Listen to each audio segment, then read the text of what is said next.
running of the Super Prestigio. The talk around the pits and paddock at this year's event, and the main reason we're here, is the international racing debut of Kenny Roberts Jr., the son of America's most famous motorcycle champion. 19-year-old KRJR has been around racing all his life. Being in the spotlight is nothing new to this second-generation racer. As a toddler, his dad borrowed his pristine attire to enhance his own clear vision of superstardom in international Grand Prix competition. Later, at the end of King Kenny's reign, KRJR stood on the podium in San Marino with his father, admiring the view. The fascination of youth, totally focused on the vista that lay before him. His imagination dominating his thoughts, just as disappointment overwhelmed his famous father, who had just lost the 1983 World Championship by 2 points. The younger Roberts has 2 years of pro racing under belt. Thus far in '92, he lies second in the AMA 250 Grand Prix standings. Here in Spain, he's been under a microscope of scrutiny from competitors, fans, and media. Still, he has displayed the presence of mind to accept his mission in Spain and not get caught up in the expectations of others. You know, I didn't really have any expectations. I just wanted to go and ride my hardest, you know, and see what we come up with. I've never been to, you know, Europe before, you know, to race. And I just wanted to see, you know, what the best finish and what my bike and I could accomplish. So that's what we're here for. Well, he's a little bit like me. He's quiet. He's not, you know, throwing things against the garage window, and he's a little unsure of what he had to do when he got here, but now he's trying to focus in on what he has to do. And of course, out there racing with 30 people that go as fast as you do, and 10 of them that go a lot faster, is a rude awakening. Despite a difficult time during qualifying, little Kenny has learned a lot thus far in Spain, on and off the bike. The maturing, the honing, the sculpting of an all-around pro capable of winning a world championship is a never-ending process. The true test is going to be what he does after this. I'm not so concerned with what he does today, but now this weekend he's learned what he has to do to be a racer. You know, he knows now how fast them guys go. Now mentally he's got to go away from here and then try to find some way of gaining that type of speed, gaining that type of physical strength and attitude to come and race these guys. Europeans have a little bit different style than the Americans on the 250s. You know, they run in the corners quite a bit harder and you know, come out just as hard. So, you know, I've started learning quite a bit on that. You know, Collins went to Japan, and Chris has been around for quite a while, and they've kind of already experienced a little bit of that. Plus, they both have about 50 races on me, you know, or at least one of them does. Another one has about 6 years, so on both of us. So, you know, I think we've all learned a lot, and, you know, during the off-season, we'll learn even more, hopefully. The Colin and Chris referred to by Kenny Roberts Jr. are, of course, Colin Edwards Jr. and Chris D'Aluzio. Both are members of the Southwest Motorsports team, and along with Roberts, they make up the 3 amigos from the U.S. competing in this year's Super Prestigio. Unlike Roberts, both Edwards and D'Aluzio are less in the limelight here in Spain. Their effort is low-key and low-budget, but by no means less efficient. Colin Edwards Jr., a teenager like Roberts Jr., is the 1992 AMA 250 Grand Prix champion with 4 impressive wins in 8 races. Stateside, Edwards and his number 45 Yamaha terrorized the U.S. tracks, displaying tremendous natural talent and an instinctive riding style reminiscent of his Texas neighbor Kevin Schwantz. Off the track, Edwards Jr. and Roberts Jr. are close friends. This seek and destroy mission by Edwards illustrates their sometimes juvenile, happy-go-lucky, carefree teenage attitudes. On the motorcycle, however, Edwards is all business. His Australian-born father, Colin Sr., plays a big role in molding his career. And when things aren't going right, Sr. brings out the motivator. As you can see, the Edwards boys are more like brothers than father and son. And that close bond has enabled the U.S. champion to put this weekend and the challenge of riding against seasoned Grand Prix regulars into perspective. I've come to believe that it's basically a motorcycle. You know, I'm not saying anybody can do it. Definitely know not everybody can do it. But you find a good rider and put him on one of those bikes, and yeah, sure, he can become world champion. You know, it's just it's a matter of what bike you got and if the person can ride it. The third member of the American contingent and teammate to Edwards is the introspective Chris D'Illusio. That Connecticut native looks like a graduate student in biochemistry and has developed his own formula for success, a calculating, cerebral approach to racing. D'Illusio, who designs mountain bikes for a living, is one of the most respected riders in AMA racing.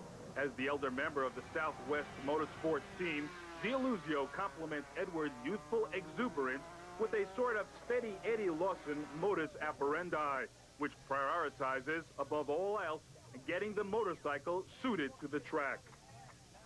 Here in Spain, the riders complain that the Jarama circuit is bumpy and that chassis setup will be crucial.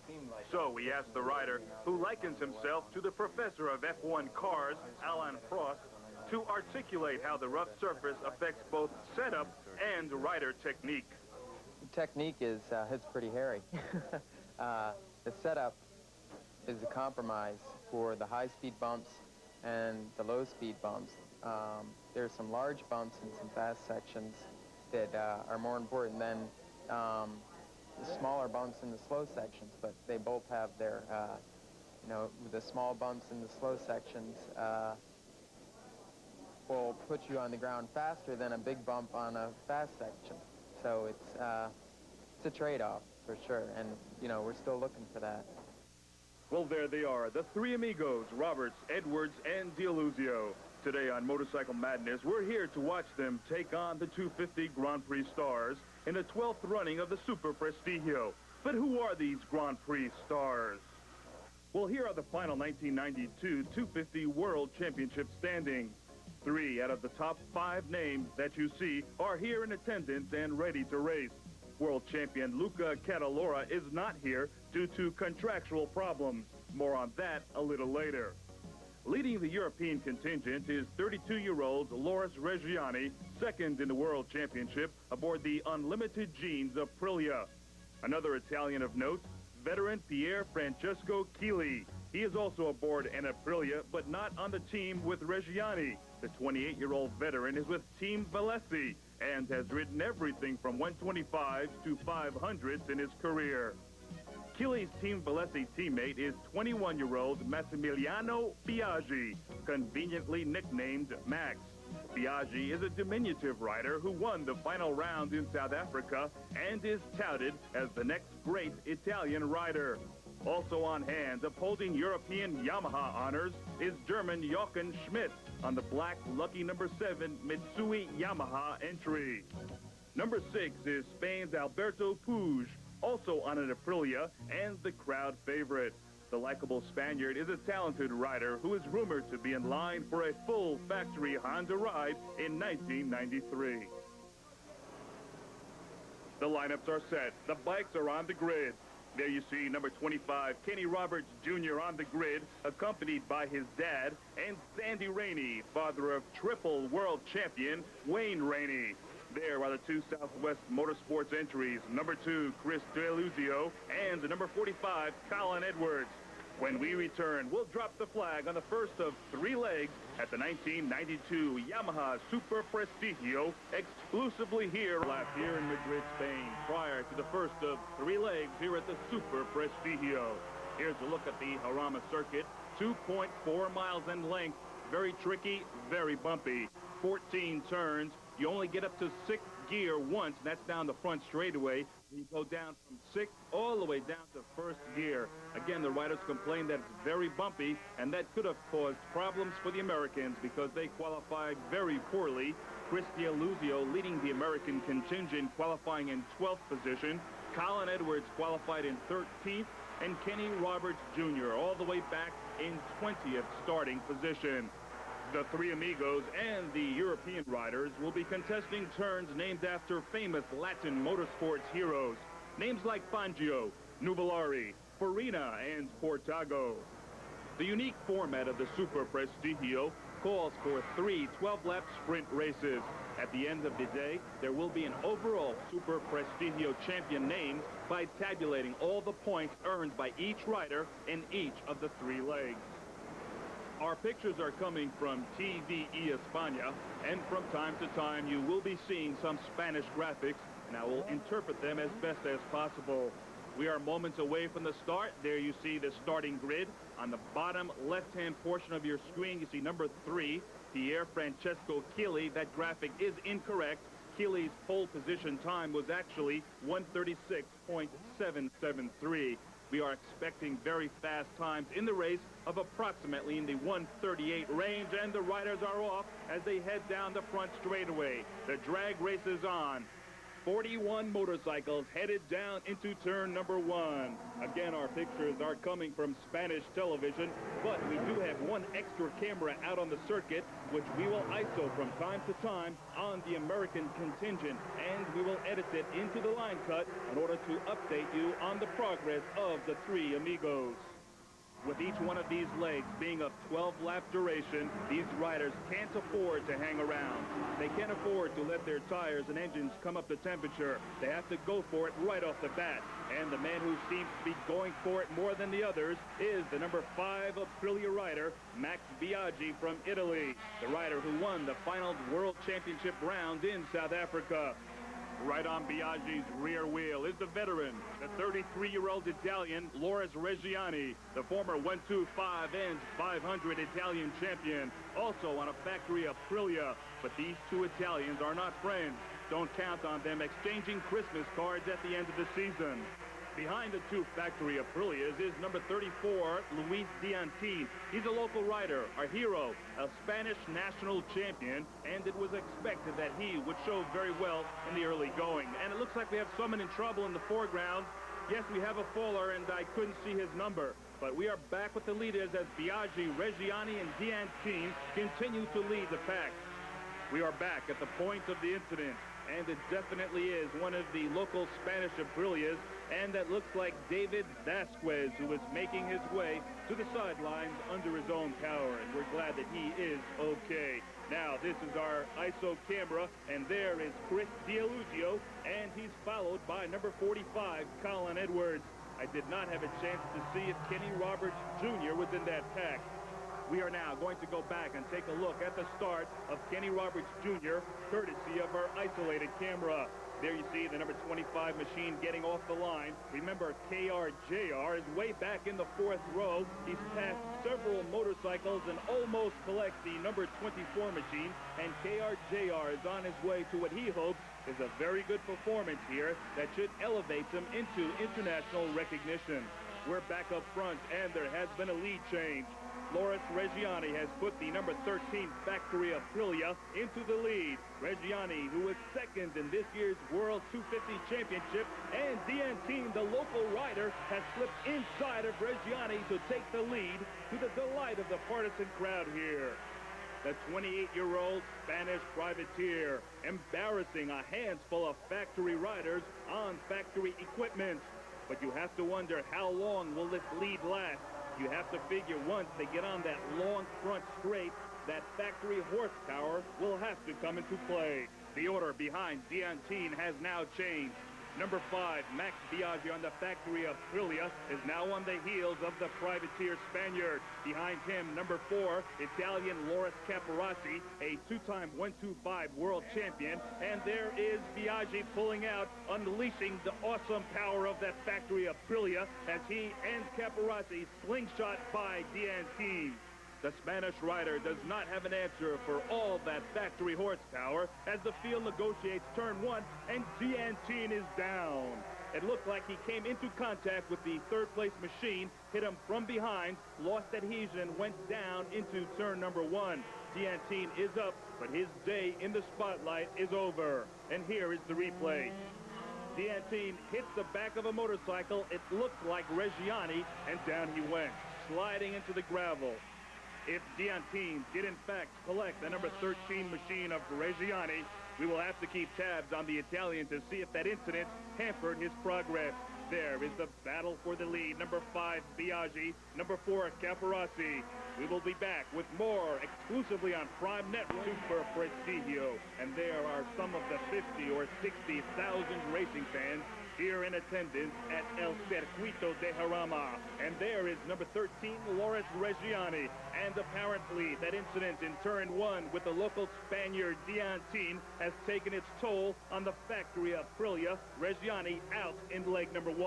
And we are back with the battle for the lead. Loris Caparossi, number 4, and Max Biaggi, number 5, on the factory of Aprilia. Biaggi leading Caparossi, and right behind him, it looks like the other factory of Aprilia, the teammate of Biaggi, Pier Francesco Chili. He is now making inroads on the leading duo. The 28-year-old native of Bologna, Italy, is the team leader of Team Valesi, scoring 3 wins in 1992. And there you saw number 4, Loris Caparossi, taking the lead from Max Biaggi. Caparossi had made his name in 125 racing, winning the title twice, and now is showing that he can ride the bigger bikes. Biaggi is right on Caparassi's tail. He does not want to let his fellow Italian put in too much of a lead. And right behind him, Pier Francesco Chili taking notes on the whole affair. Number 49 apparently was having some problems, as we are back with now the lead trio, as Chili has made inroads on the leading duo. And there you see an update of the American contingent. Roberts in 11th, Edwards in 12th, and D'Aluzio now in 14th position. Around the final turn as the 3 Italians head down the long front straightaway, vying for the lead in leg 1 of the Super Prestigio. And here are the Americans. It looks like number 45, Colin Edwards Jr., leading Kenny Roberts Jr. on the number 25 Yamaha. Their way back battling in 10th or 11th position, as we are back with the lead trio, and Caparossi is maintaining his lead now over the 2 factory Aprilias of Biaggi and Chili. This is what 250cc Grand Prix competition is all about. Close, tight racing. And this year's Super Prestigio is acting as a preview of the new Ducatis Open Series, which will debut next year on the 5 homologated Grand Prix circuits in Spain. This series hopes to attract young hopefuls on production-based 250 racers and look for KRJR to possibly lead an American contingent in that series in 1993. And there you see number 7, Jochen Schmidt on the factory Yamaha. Schmidt is now in 4th place, and with these 3 riders battling for the lead, it could enable Schmidt to make inroads on the 3 leaders and make it a 4-rider battle for the lead. There you see the current standings, and we'll be back with more right after this. May very well be a common sight in the Grand Prix pit in the very near future. Colin Edwards Sr. chomping at the bit, waiting anxiously for his son Colin. What he will see first, however, are the 4 riders battling for the lead, as there you see the graphic. 2 laps to go in the first leg of the Super Prestigio.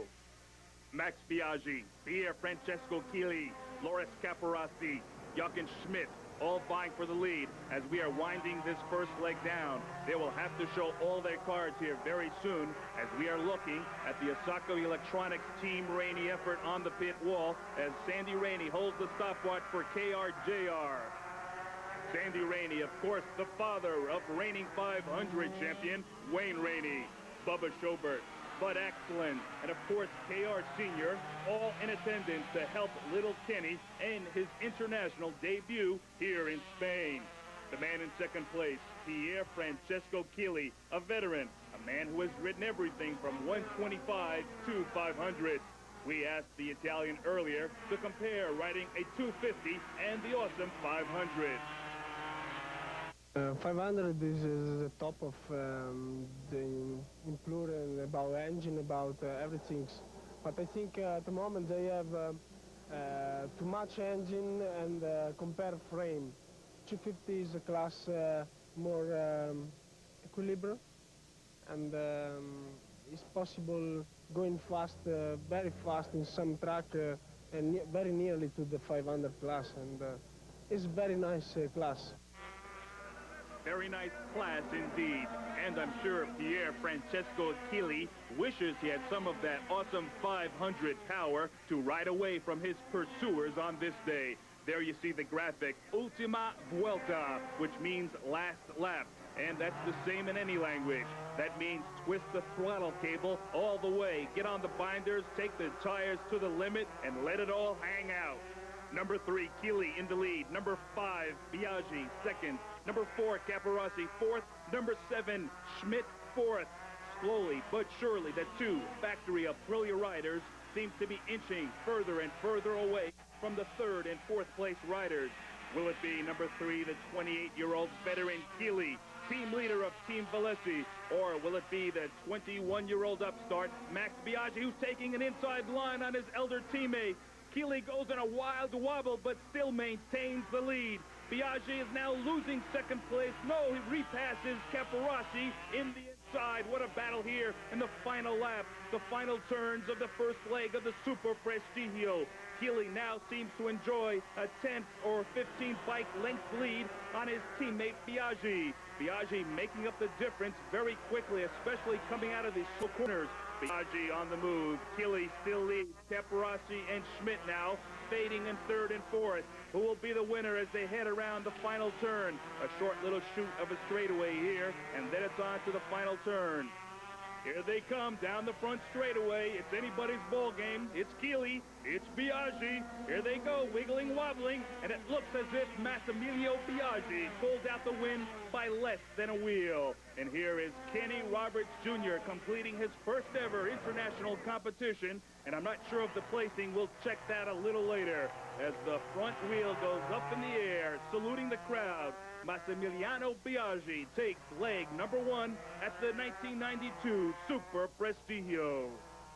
I don't think I've ever witnessed a closer finish.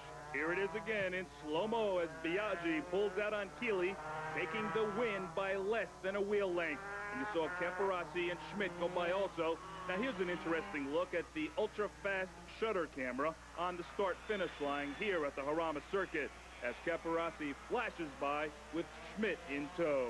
And the fans here in Spain were treated to a fantastic first leg at the Super Prestigio. Checking our Yamaha race analysis, of course, Biaggi the winner. Margin of victory, check that out, 0.112 seconds. Fast lap to Chili. Here is confirmation of the top 5. Biaggi, Chili, Caparossi, Schmidt, and the Spaniard Alberto Puig on the Aprilia, finishing an impressive 5th. And here are the American finishing orders. Kenny Roberts in 11th, Colin Edwards in 12th, Chris D'Aluzio in 14th. Let's see what KRJR has to say. Yeah, you know, we had a lot of bad luck in practice. You know, it's just things that go in racing like that. And, you know, we never did get going, really. And come race time, I wanted to be there for the start. You know, I got a good start, a semi-good start, about mid-pack, and was about 18th on the first lap, and just watched everybody knock each other down and run at each other. There's people flying through there, and I mean, it's amazing. It's not like America, you know. It's just everybody's going for it on the first lap, and just try to keep my calm and not let anybody go under me. And you know, towards the end, people started calming down, and I was still up there. You know, I knew it was gonna kind of unfold like that, and I just started taking people as I could and not try to make any dangerous moves, and it paid off. Okay, we'll see you in the second leg. Okay, thanks.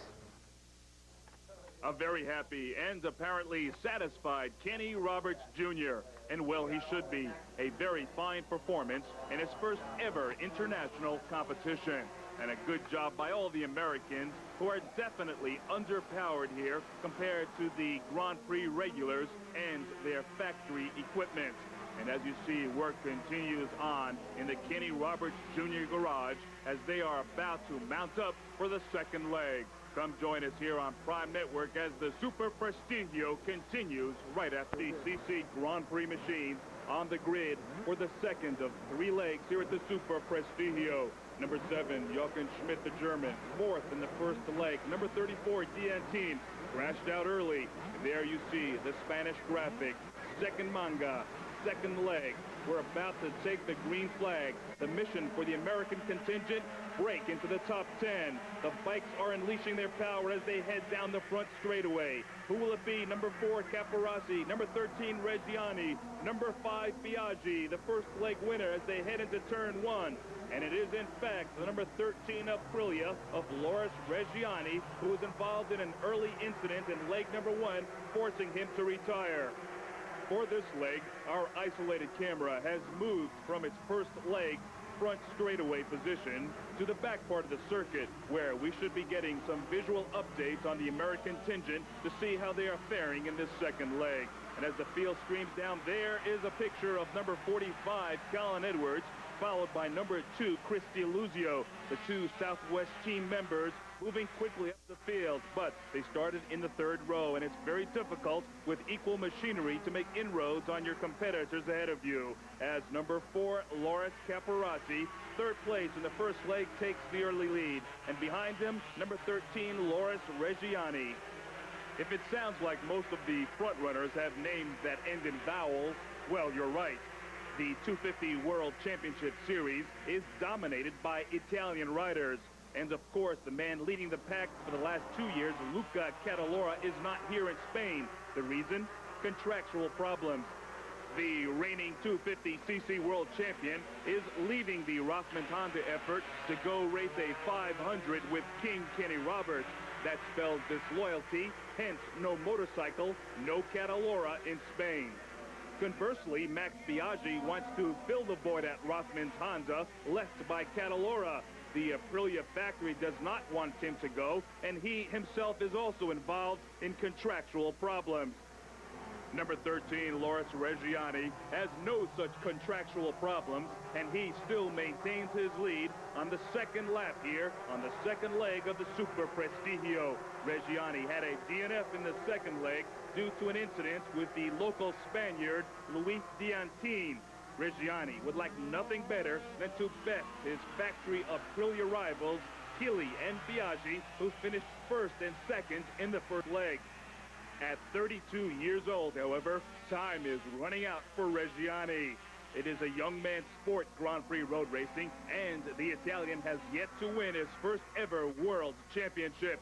When we return, more from Spain at the Super Prestigio. Italian Loris Reggiani continues to lead. He has led from lap number 1. Behind him, oh, and Reggiani bobbles. Second place, Jochen Schmidt is now making a bid, and it looks like the German may have the lead, and yes, he does. The Yamaha in first place, followed by the Aprilia, the factory Honda of Caparossi in third, and behind him you saw a glimpse of the number 5 machine of the first leg winner, Massimiliano Biaggi, on the number 5 factory Aprilia. Number 7, Jochen Schmidt, has the lead for the first time today. Will he relinquish it? Will the Aprilias catch him? There you see Puig, the Spanish rider, on the Aprilia. Down the front straightaway, 1, 2, 3, 4, 5 motorcycles on the lead draft. Schmidt takes an inside line down the front straightaway, trying to rid himself of Reggiani. Reggiani is back in position as they are heavy on the brakes. The 29-year-old German has never won a Grand Prix, but he is a 2-time national champion back in his homeland. There's a problem with the number 29 machine, that is Galina of Italy, and he is apparently out. Now back to Schmidt. We talked to him earlier about the possibility of a European winning the 500cc World Championship. I think the development of the bikes and the tires is coming in the last 2 years a different way. So you also could see in the 500 top runners like Kosinski and Mick Doohan, Wayne Rainey, they didn't slide so much than the years before. And because of that, I think it's now more, not easy, but more easy to make also good 500 results like Cribillet this year did and Barros.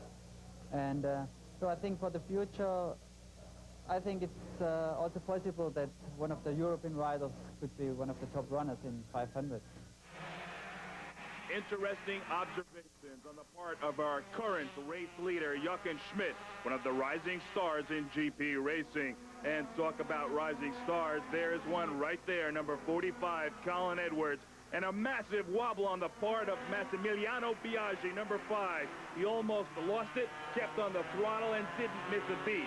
Now, here's an incident brought to you by our Spanish director. I'm not quite sure what we're looking at. It seems there's an incident in turn number 1. There is the rider, and apparently he is okay. This is the replay of the Biaggi incident. A monster tank slapper. A shake, rattle, and almost roll. But watch him very carefully. Biaggi does not get off the throttle for an instant, and he did not even lose a place. Fantastic, ferocious riding by the Italian. Obviously, that win in South Africa has inspired Biaggi to further greatness. Our race leader, number 7, Schmidt, in his aerodynamic tuck. Hard on the binders, his body used as an air brake. He flips the throttle, and we'll be back for more. You have to buy those high-priced grandstand seats. General Edson has done just fine for those guys. And there is Colin Edwards, the American in trouble. Definitely off the pace. The right side of the motorcycle has a bent exhaust stinger. What a shame. Edwards apparently out of leg number 2. The leaders down the front straight in draft formation. Number 7, Schmidt, tucked aerodynamically. Up for the break. Reggiani on the outside. The Italian slams the door on the German and has retaken the lead. A bold move on the part of Reggiani. And here it is again. Schmidt on the brakes.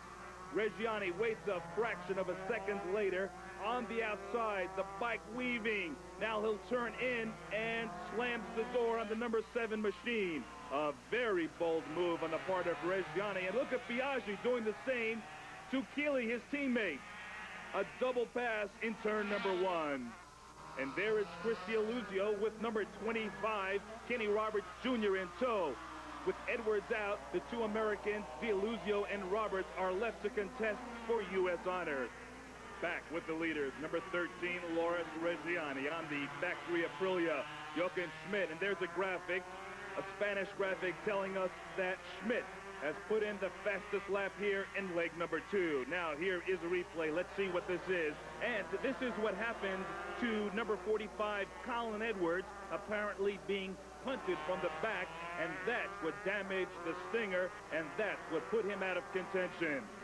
Back again with the leaders, number 13, Reggiani, number 7, Schmidt. Behind them, lurking are the 2 factory Aprilias, but it seems they are completely out of touch with the lead duo. Now, our race leader, Loris Reggiani, is considered the number 1 factory rider for the Aprilia team. We asked the Italian earlier to talk to us about why this Italian manufacturer has come on so strong in Grand Prix racing in recent years. In Italy, Aprilia is a small factory. We can move a lot more quickly than a big Japanese company. I think the only reason that we can beat sometimes Japanese is our speedy, our speed to change something during the season, yeah. And of course, very good guys working on the bike.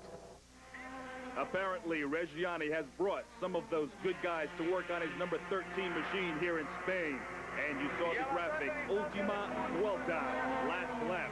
Number 6 is Alberto Puig, the Spaniard. And number 13, our race leader, Loris Reggiani, on the factory of Aprilia. Never put a wheel out of place all during this event. Unlike the first leg, the outcome for the second leg will be between 2 riders, Reggiani and Schmidt. Since Reggiani has taken the lead, he has slowly pulled away from Schmidt and seems to be turning up the wick. There is the evidence. The graphic says Reggiani has turned fast lap here in the second leg, and he seems to be pulling out a few bike lengths every several turns. Is Jochen Schmidt holding anything back? Is he waiting for an opportunity? We'll have to wait and see. We are now focused on the battle for second place.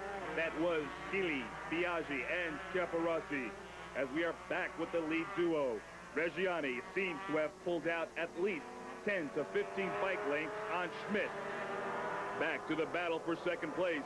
3 is Keeley, 5 Biaggi, and there is 45, Colin Edwards, still soldiering on, going very slowly.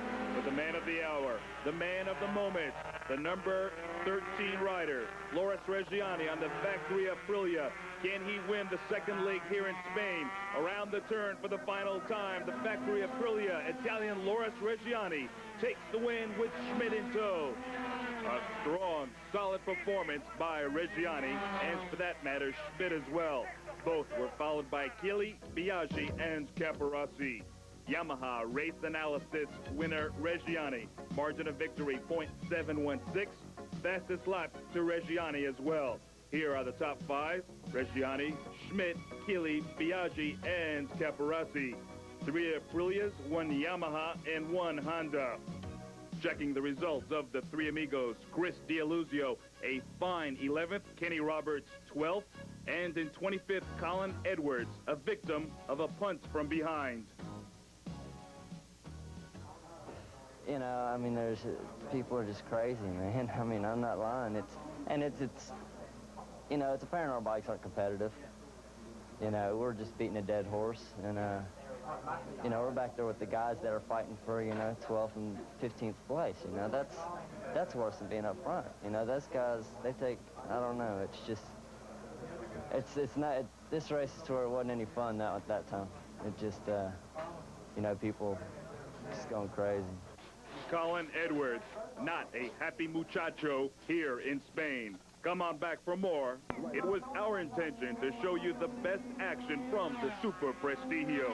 So we focused in on the best racing available, the first 2 legs. So now we will encapsulate the 3rd leg. Frankly, the 3rd leg was a little uneventful. The most important factor, the demise of Colin Edwards Jr., who pulled off on the 2nd lap and said no mas. For young Edwards, it was a horrible weekend in Spain. But a rider of his caliber will surely return and surely win more championships. Out on the track, the American contingent was now led by Kenny Roberts Jr., who put in an excellent performance in Leg 3, taking 8th place. D'Aluzio also distinguished himself very well. And number 13, Reggiani, our 2nd leg winner, pulled in with yet another DNF, as in the 1st leg. After all the racing was over, after all the motorcycles pulled into the pits, the overall champion was named, tabulated by the scores in all 3 legs. Let's first take a look at our Yamaha race analysis for the final leg. Max Biaggi was the winner. .160 was the margin of victory over Jochen Schmidt. Chili had the fast lap of the race. Now, let's look at the overall results. Max Biaggi, the big winner with a 1-4-1 tally. He is the 1992 El Super Prestigio champion. How did the Americans fare? Well, there you see it. Kenny Roberts Jr., 12th overall. Chris D'Aluzio, 13th. And Colin Edwards, not qualified because of his bad luck in the 2nd and 3rd legs. Now, at the head of the program, I promised you a special look at what Yamaha will bring into this country in 1993. And there you see it. One of the most radical motorcycles ever produced for the U.S. market. It is the new Yamaha GTS.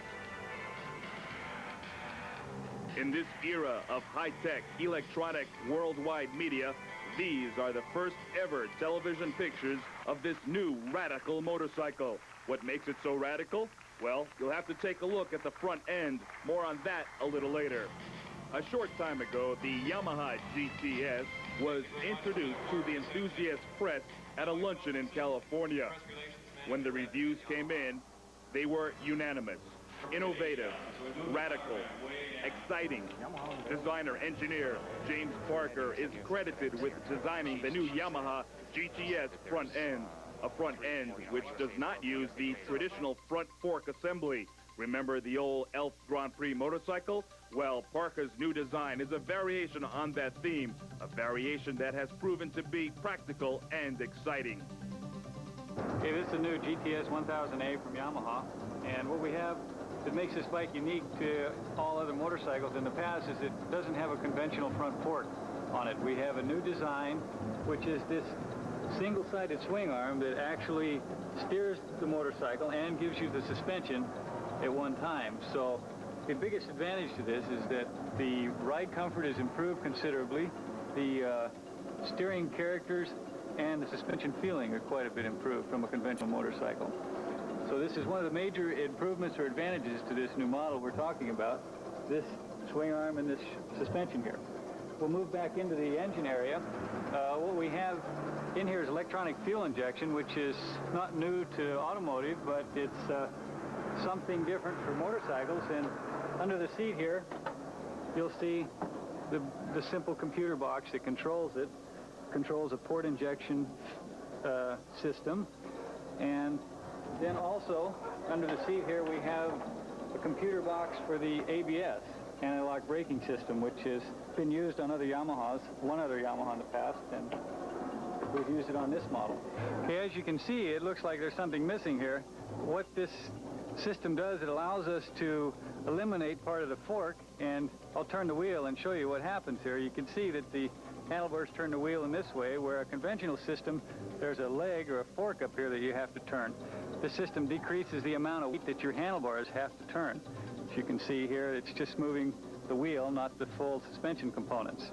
Okay, this is the new frame design that the new suspension allows us to do. This section here is our main frame, where the current motorcycles use a frame that goes up to the steering head pipe up in this area.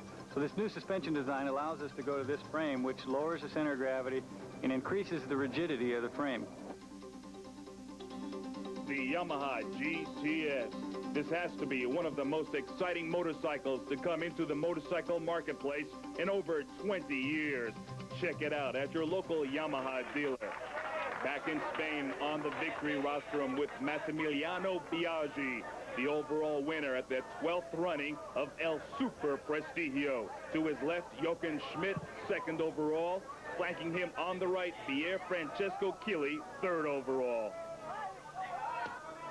Prime Network's exclusive coverage of the Yamaha Super Prestigio has been brought to you by your local Yamaha motorcycle and ATV dealer. Yamaha, world road racing champion for the third year in a row. Denis Torres saying, hasta la vista desde el capital de España. See you next year.